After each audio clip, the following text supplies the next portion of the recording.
Olá, meus queridos, amados irmãos, amigos, que neste momento estão assistindo esta live.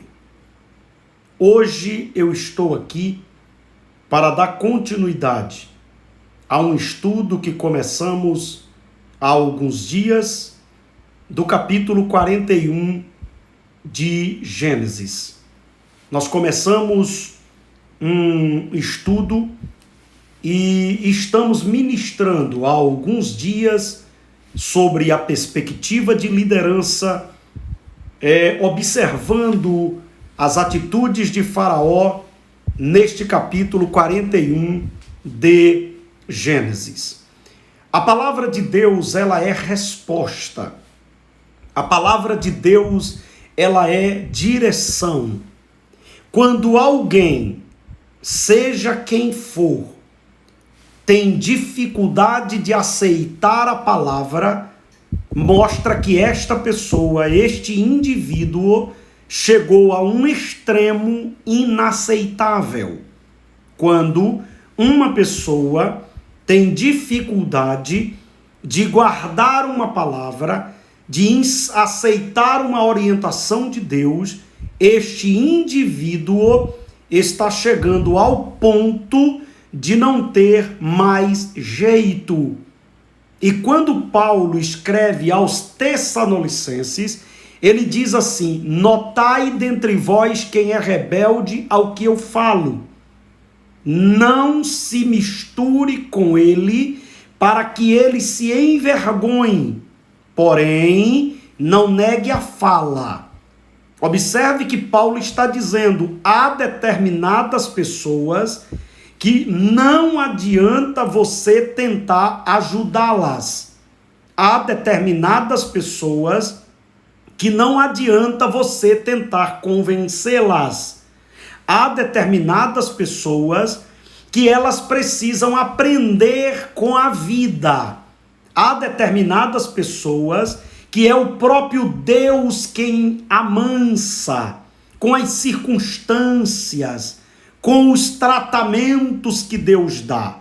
Significa dizer que você tem que ter o cuidado para você não tentar convencer o inconvencível, para você tentar consertar o inconsertável, para você tentar explicar a quem não quer entender. Observe que Deus quer falar algo comigo e com você esta hora. Gênesis capítulo 41, versículo de número 39. Gênesis, capítulo de número 31, versículo 39. Observe o que diz o texto. E disse Faraó a seus servos: acharíamos um homem como este, em que há o Espírito de Deus? Meus amados, queridos, me dirijo a você nesta noite para fazer você refletir sobre esta temática que estamos estudando. Observe que já estudamos sobre vários assuntos e hoje, nesta perspectiva de liderança, estudaremos este versículo do capítulo 41, que é o versículo 39. Todos que têm acompanhado os estudos deste capítulo ao longo desses dias, já temos aí 8 dias estudando sobre ele, e ainda falta mais 2 dias para encerrarmos esse estudo. Observe que Faraó, diante do aviso de Deus, ele não endurece o coração. Ele era um maior monarca, o maior líder daquela época. Ele poderia dizer: não, isso aí é mais um sonho. Ele não faz. Ele poderia dizer: isso aí é mais uma situação. Mas ele não faz. O que é que ele faz? Ele busca entender o que estava sendo dito, que ele não entendeu. Ele busca, a princípio, no seu grupo de sábios, para que eles lhe interpretassem o que é que estava acontecendo. Eles não conseguiram. A Bíblia diz que o copeiro lembra do que havia prometido a José e diz a Faraó que tinha alguém que sabia interpretar aquele sonho. A Bíblia Sagrada diz que Faraó manda buscar o prisioneiro para interpretar o sonho que ele tinha. A Bíblia diz que o que foi enviado por Faraó diz a José qual era a sua missão, de se apresentar ao rei. José se barbeia, se arruma para se apresentar diante do rei, a sua excelência Faraó. Quando ele chega, Faraó tece um elogio, que foi o que a gente estudou ontem, e ele mostra a sua segurança e diz: não, a revelação virá, mas não é minha. O sonho será interpretado, mas não é eu. E nós pensamos sobre isto, sobre esta perspectiva. Hoje nós observaremos quando, depois do relato de José, agora nós já estamos na outra perspectiva. Na primeira perspectiva é o relato de Faraó a José. Faraó mostra a José toda a sua dificuldade em decorrência daquilo que ele havia visto no sonho. A segunda perspectiva é a explicação de José a Faraó. José olha para Faraó e diz a Faraó: olha, rei, o sonho não é dois, o sonho é um. Olha, rei, Deus lhe falou porque é algo que ele vai fazer. Olha, rei, Deus lhe falou dessa forma para incomodar o senhor, para que o senhor fizesse algo rápido. Não pode demorar. Foi por isso que ele lhe falou desta forma. A Bíblia Sagrada diz que quando Faraó ouve aquilo, que foi a mensagem de ontem, nós falamos sobre ser um bom ouvinte, de repente Faraó entende, pela explicação que ele recebeu, que ele precisava colocar alguém para dirigir aquele projeto de 14 anos, no mínimo.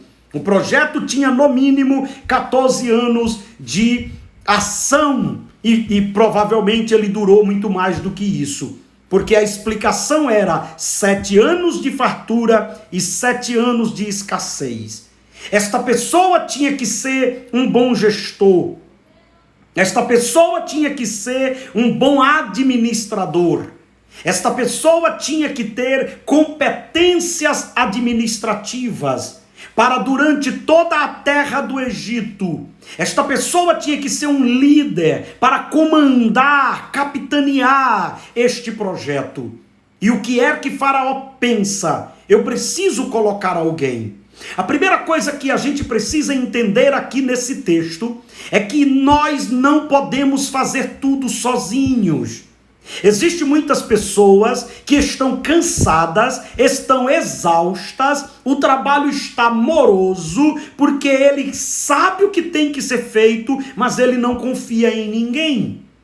E você sabe que uma das características, uma das exigências da liderança é delegar. Se eu não sei delegar, o trabalho fica pesado para mim. Se eu não sei delegar, o trabalho vai ser feito de forma mais demorada. Precisamos observar nessa perspectiva quando o sogro de Moisés vai visitá-lo diante daquilo que Deus havia feito. Interessante é que o Jetro, Reuel, ele conheceu Moisés na prova. Ele conheceu Moisés sem nada. Ele conheceu Moisés como alguém que precisava de um local para dormir e de comida para se alimentar e de um trabalho. Quando ele vai visitar Moisés, ele encontra um líder estabelecido. Ele encontra um líder magnífico, um líder liderando uma multidão. A multidão era muito grande. A multidão chegava a quase 3 milhões de pessoas. Quando ele se depara com aquela cena, ele não fica impactado pelo que Deus fez, porque provavelmente ele já tinha consciência do que Deus era capaz. Ele, na verdade, fica abismado com a forma como Moisés estava liderando. Moisés estava liderando de uma forma muito complicada, que é a forma que muitos líderes hoje, tanto políticos como espirituais e em todas as áreas, até familiar, está cometendo o mesmo erro. Qual é o erro? Eles querem fazer tudo sozinhos. Elas querem fazer tudo sozinhas. E a Bíblia diz que Jetro observa toda aquela cena. E qual é a cena? Um homem sentado de manhã até a tarde, resolvendo diversos problemas de todas as sortes que vinha a ele. A Bíblia Sagrada diz que Jetro não se omite. Há um prejuízo muito grande quando você vê algo que precisa ser dito e não diz. Quando você vê algo que precisa ser feito e não faz. Há um prejuízo muito grande na liderança quando você se omite, porque liderança não é omissão, liderança é ação, com equilíbrio, com responsabilidade, mas é ação. Quando Jetro vê aquilo, Jetro podia se omitir e simplesmente dizer: ele sabe o que está fazendo, eu não vou me meter nisto, eu não vou me indispor com ele por causa disto. Não é o que Jetro faz. Ele chama Moisés pós-plantão, exausto, cansado, fadigado, quem sabe dizendo: meu sogro, eu vou morrer. É muito problema, é problema de casal, é problema de justiça, é problema de todas as sortes, é problema financeiro, material, todo mundo vem a mim. E em vez de Jetro ficar empolgado dizendo: Deus te honrou, Deus te honrou, Deus te honrou. Não, ele olha e diz: você vai morrer, você vai morrer, você vai morrer desse jeito. Você sabe qual é o grande problema de muitos líderes? É que eles não estão prontos para ouvir verdades.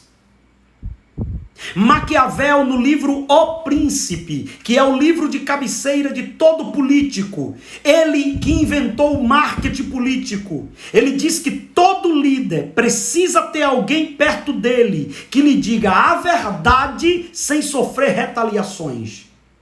O que isso significa? É que a liderança às vezes é como um entorpecente. A liderança às vezes faz você pensar e viver um mundo que não é real. Você fica entorpecido porque a liderança traz vantagens, poder. E talvez você se cercou de pessoas que só sabem dizer que você é o cara, que Deus está contigo, que Deus está com você, que você vai vencer.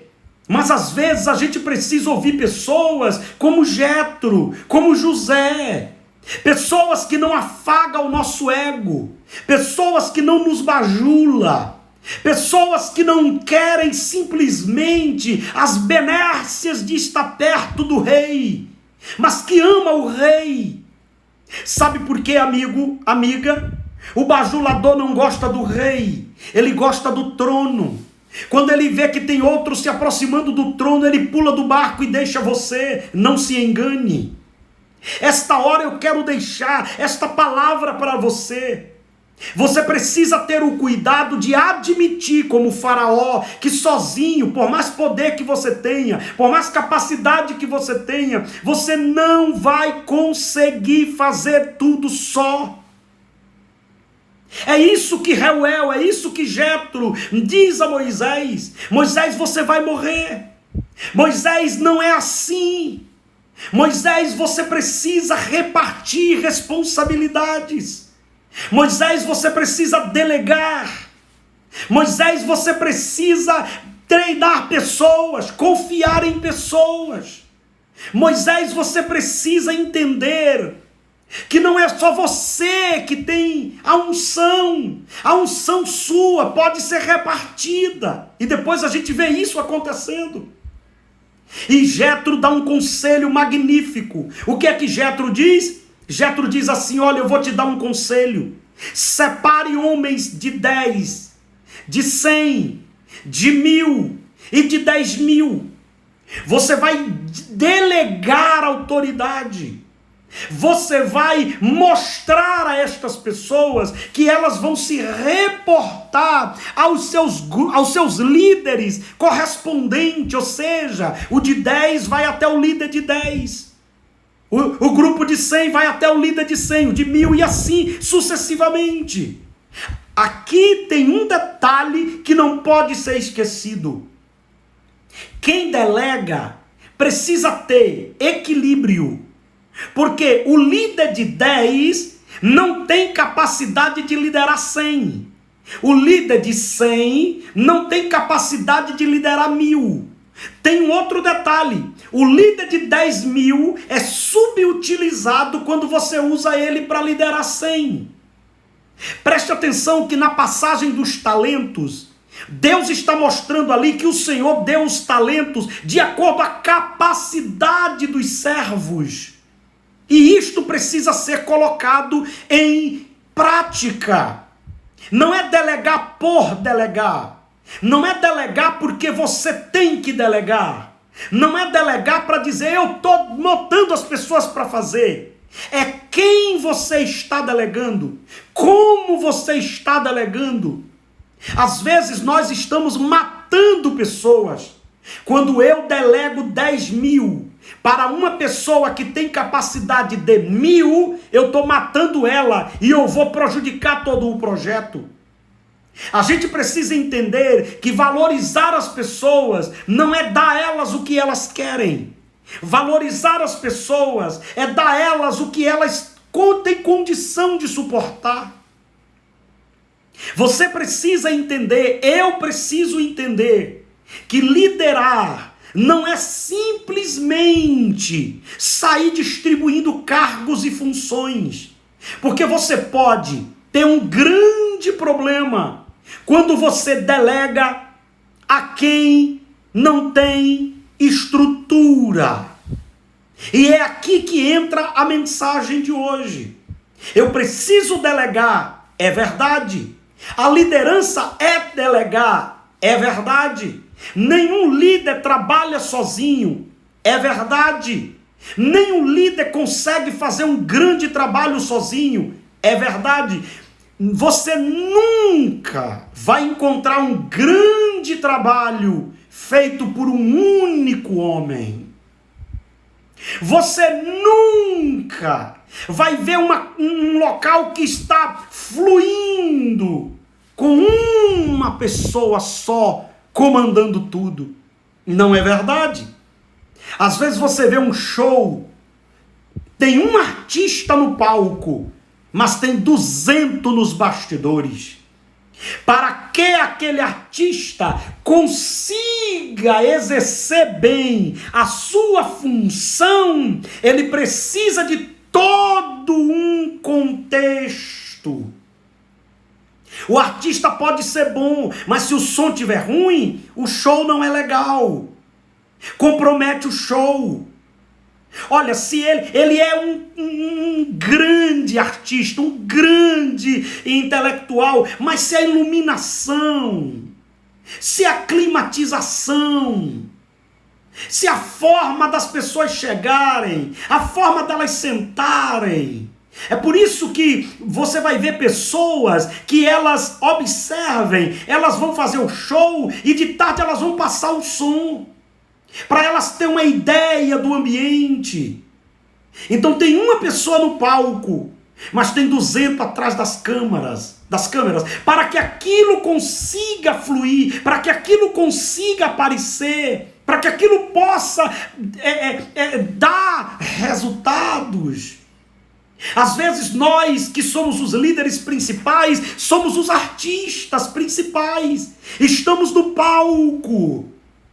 Mas para que este trabalho, daquilo que Deus te chamou para estar no centro, possa fluir, você tem que ter delegado funções a várias pessoas, do porteiro, à bilheteria, ao som, à sonoplastia, ao coral, ao músico, ao tocador. Tudo precisa ser observado. Então eu já sei, e aqui nós já pontuamos, que o líder precisa delegar. Isso é ponto pacífico. Ou seja, se você quiser fazer sozinho, você pode até conseguir, mas você vai conseguir muito pouco, você vai morrer cedo e a obra vai parar. Então é preciso delegar. Ponto pacífico. Agora vem o tema da mensagem e aquilo que eu queria pontuar com você. O tema da mensagem é: seja cuidadoso. Ora, queridos, uma coisa é delegar, outra coisa é a quem delegar. E aqui está o segredo da vitória ou do fracasso. Aqui está o segredo do triunfo ou da derrota. Existem líderes que não têm nenhum critério na hora de delegar. Na verdade, tem uns que têm, e os critérios são esdrúxulos. Os critérios são vergonhosos. Eu não posso delegar coisas essenciais a pessoas simplesmente porque eu gosto delas.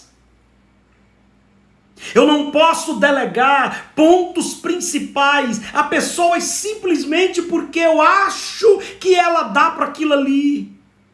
Este é o grande equívoco de muitos líderes. Este é o grande equívoco de muitas pessoas. Eu preciso ser criterioso. Olha, se eu sei que a minha função de liderança inclui delegar, eu preciso ter o cuidado na hora de delegar poder. Eu já disse e repito, John Maxwell, o maior treinador de líder do mundo, ele diz que quer conhecer alguém, dê poder a ele. Quer conhecer alguém, invista ele de autoridade. Qual é os critérios que você tem olhado para dar poder a alguém? Agora você observa que nós estamos invertendo valores. Os homens ímpios, como Faraó, estão observando, sabe o quê? Questões espirituais.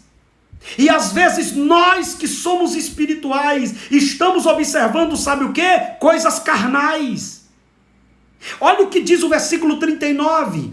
Não é interpretação, é o que está escrito.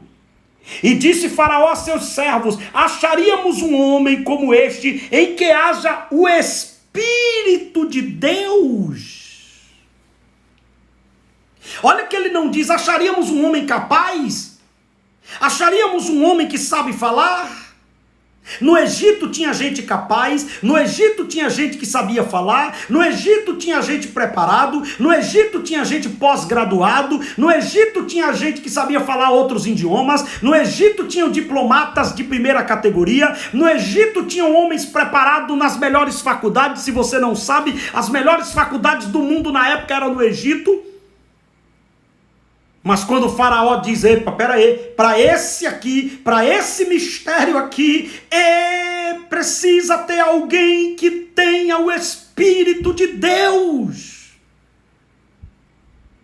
Você não pode pegar homens carnais para lidar com coisas espirituais. Você não pode pegar pessoas que não têm nenhuma espiritualidade para lidar com coisas santas.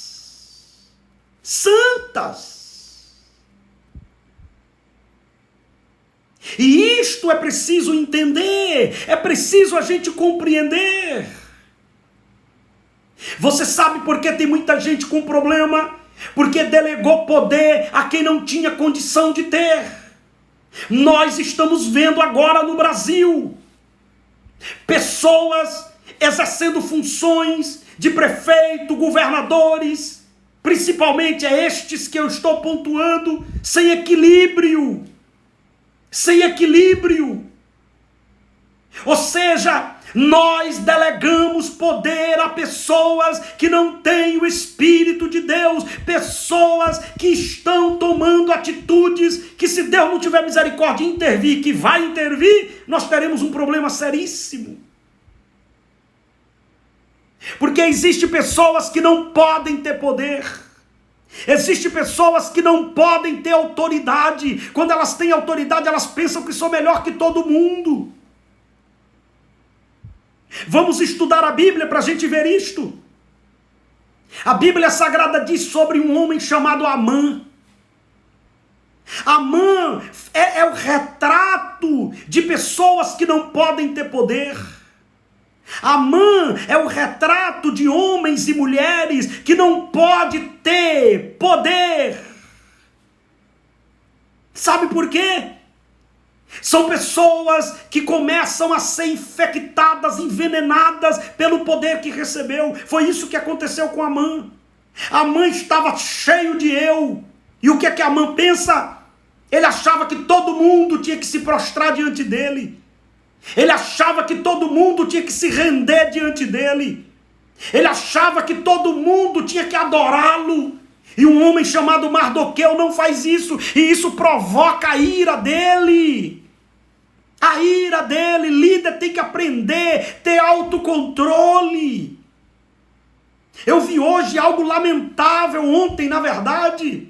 O prefeito de uma cidade de Goiás, que eu tive até recentemente pregando lá agora, viu a população já tendo problema, liberou a cidade para trabalhar. O governador do estado mandou a polícia na cidade.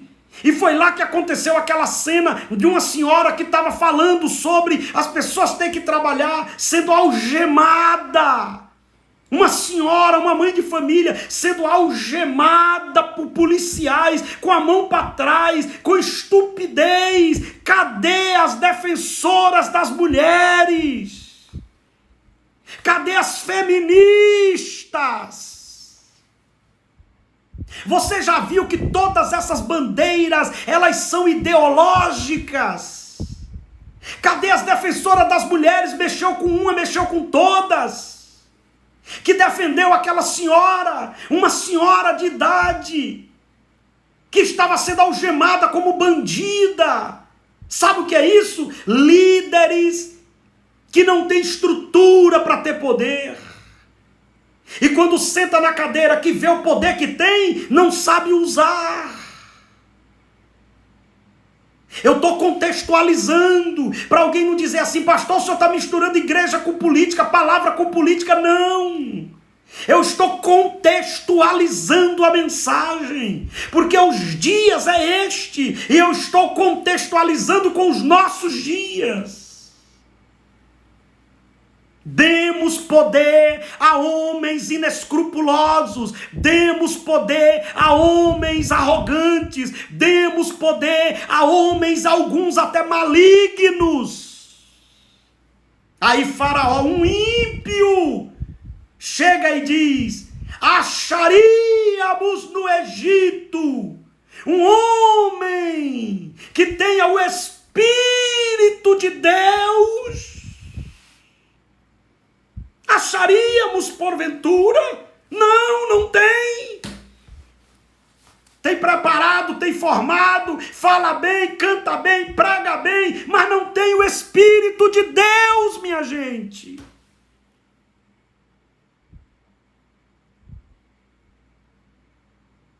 Hoje eu percebi que nós estamos caminhando para a brutalidade humana.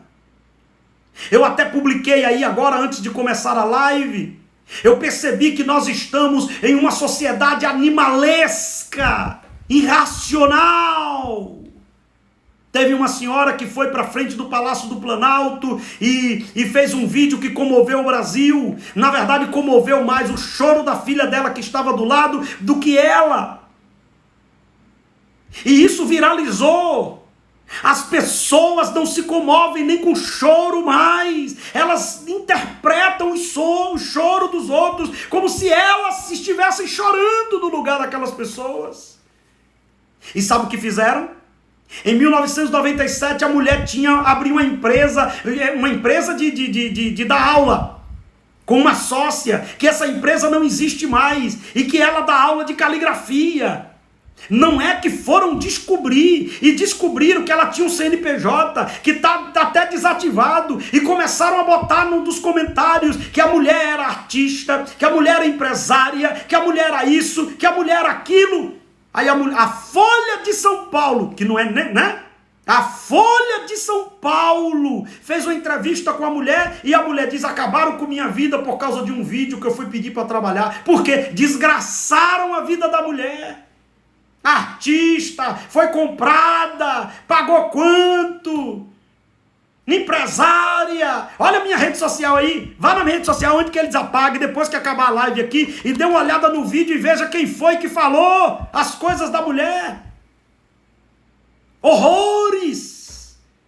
Aí quando foi agora à noite, eu vi a Folha de São Paulo publicou a história da mulher. A mulher teve que apagar a rede social, apagar tudo, porque denegriram a imagem dela, porque lá nos comentários que ela faz para dar aula, porque o que ela estava pedindo era o seguinte: deixa eu dar aula, eu sou uma professora.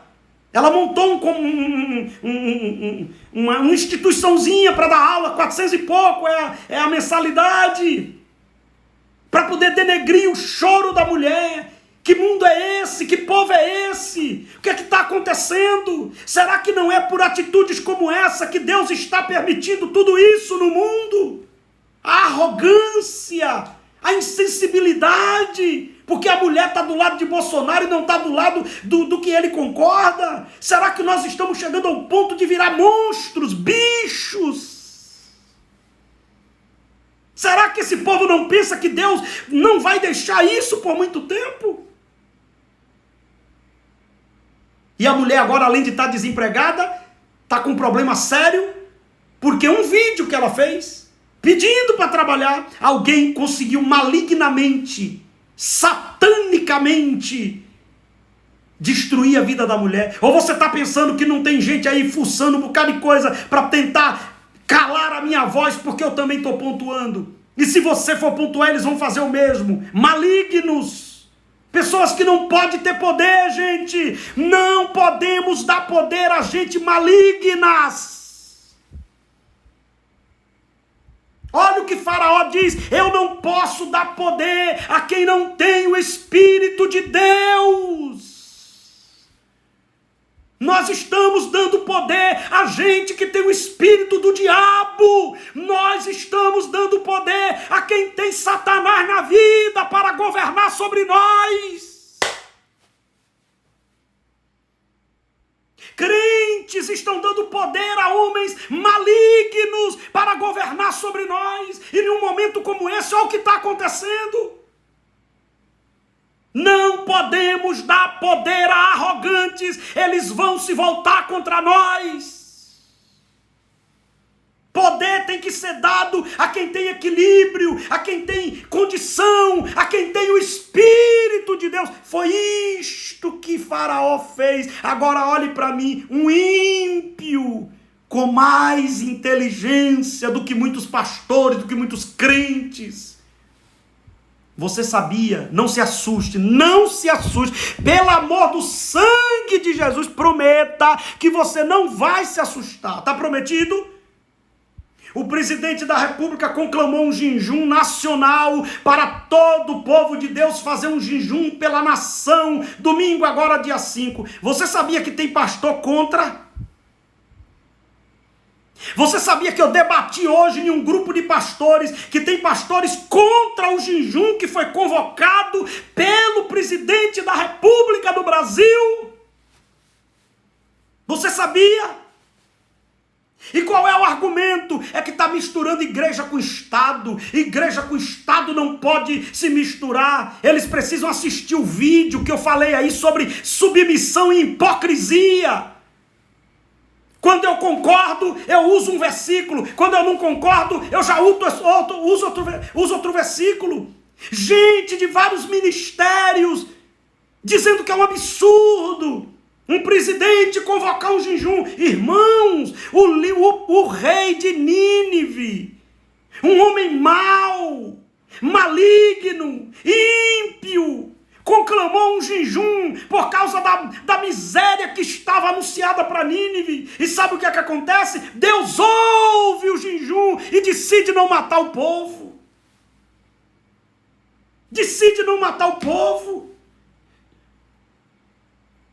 A cada dia que passa e que a gente vê os comentários de alguns esquerdopatas, alguns insensíveis, a gente cai na real. É verdade, Deus está punindo a humanidade. Deus está agindo.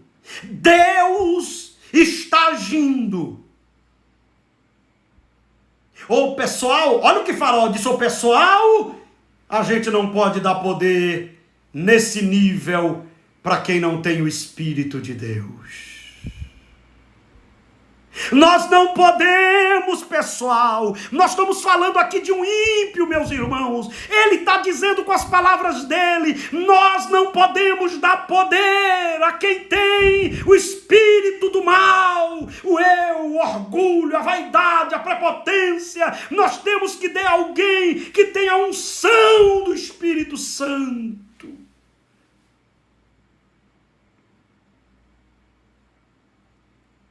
A quem estamos dando poder? A pequena eu sou? A Jesus Júnior? A quem pensa que é melhor do que todo mundo? Que o poder dele é para sempre? Irmãos, você acha, irmãos, olhe para mim, pelo amor do sangue de Jesus,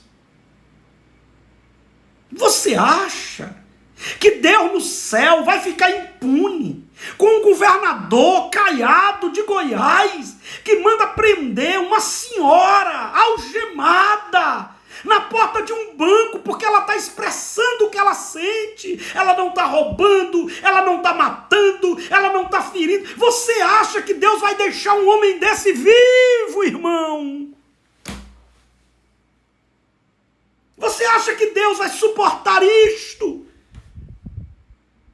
Você acha que Deus está vendo como uma mulher que vai até a maior autoridade do Brasil dizendo: ô presidente, deixa eu trabalhar, e alguém vai lá e faz uma malandragem, e inventa e futuca a vida da mulher, e inventa conjectura e tal, e começa a dizer que a mulher é isso, que a mulher é aquilo, que a mulher é artista. O choro não comove mais os malignos do Brasil, e alguns com nome de crente e até de pastor. Você acha que Deus vai assistir isso de camarote? Você acha que Deus não vai matar a gente nesses dias? Você acha que Deus não vai tirar gente de cadeiras, de tronos e de palácios? Vai. E sabe por que vai? Porque Deus vai dizer para mim e para você: vocês botaram gente malignos para governar sobre vocês, mas eu tenho o poder de tirar quando estes mexem com a minha noiva.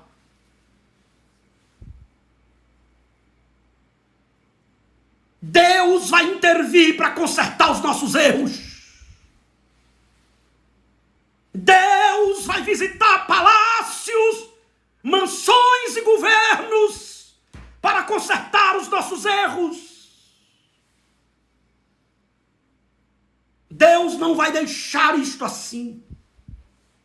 Deus não vai deixar pseudos crentes na internet esculhambando pastores, esculhambando crentes, porque não pensam igual eles, e eles não pensam no reino. Deus não vai deixar pessoas malignas interpretando as coisas do seu jeito, e denegrindo e humilhando pobres, carentes e necessitados. Se prepara, Brasil! Se prepara, Brasil! Vai ter muitas surpresas por esses dias. Se prepara, Brasil! Vai ter muitos funerais sem gente de poderosos que era para parar a cidade inteira, mas não pode por causa do coronavírus. Eles serão sepultados como nada. Nada. Serão sepultados como nada.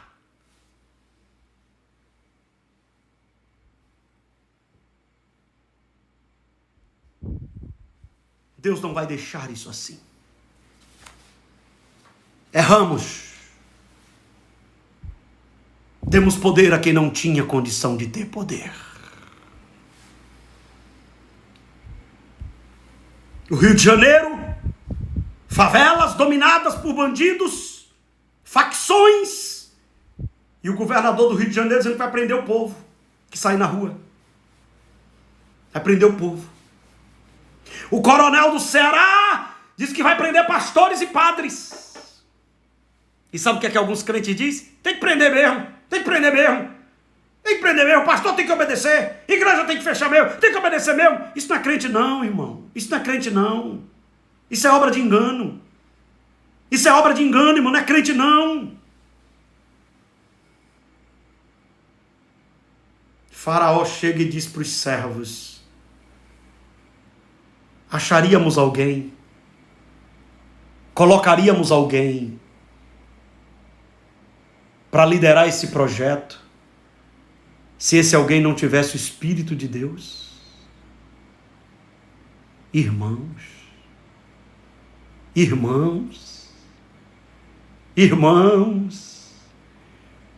pelo sangue de Jesus, só eu que estou enxergando em uma meia dúzia.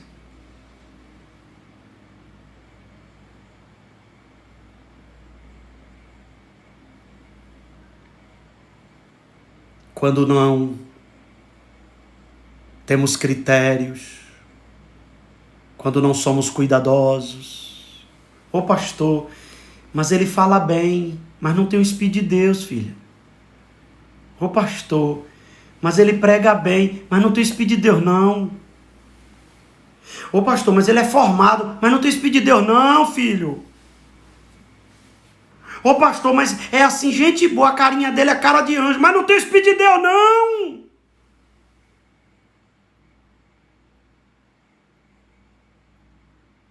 Você sabe qual é o nosso problema? É que às vezes nós queremos colocar pessoas sobre nós que não temem a Deus. Estão cegas. E muitas dessas pessoas viraram até pastores. Um desses, eu vou lhe dar a dica. Entre no meu Face ou no meu Instagram. Você procura o vídeo, vou lhe dar a dica, para você ver o tamanho da gravidade. Você vê o vídeo em que a mulher está chorando para o presidente, pedindo para trabalhar. Beleza? Aí você abre os comentários. Tem uns comentários chamando a mulher de atriz e de sem vergonha. É de pastor.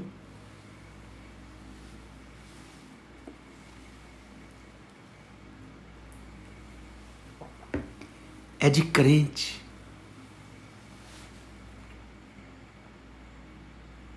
Vou lhe dar outra dica. Aí você abre o outro vídeo que tem a mulher sendo algemada.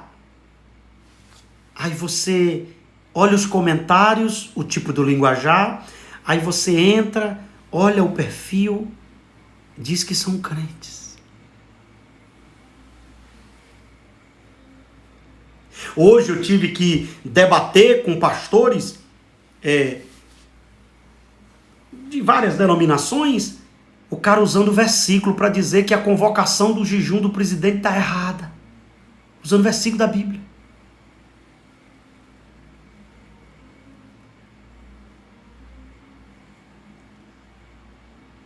Eu lhe pergunto, Deus vai ficar quieto, gente? Eu encerro essa mensagem de hoje, que eu já participei de uma live, preguei para os jovens lá de Candeias, e eu vou encerrar aqui hoje, mas eu queria perguntar a você, Deus vai ficar quieto?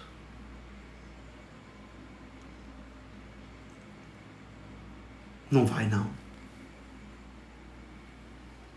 Não vai não. E vou lhe mostrar que não vai. E quem viver, verá. Deus abençoe, boa noite, fiquem com Deus.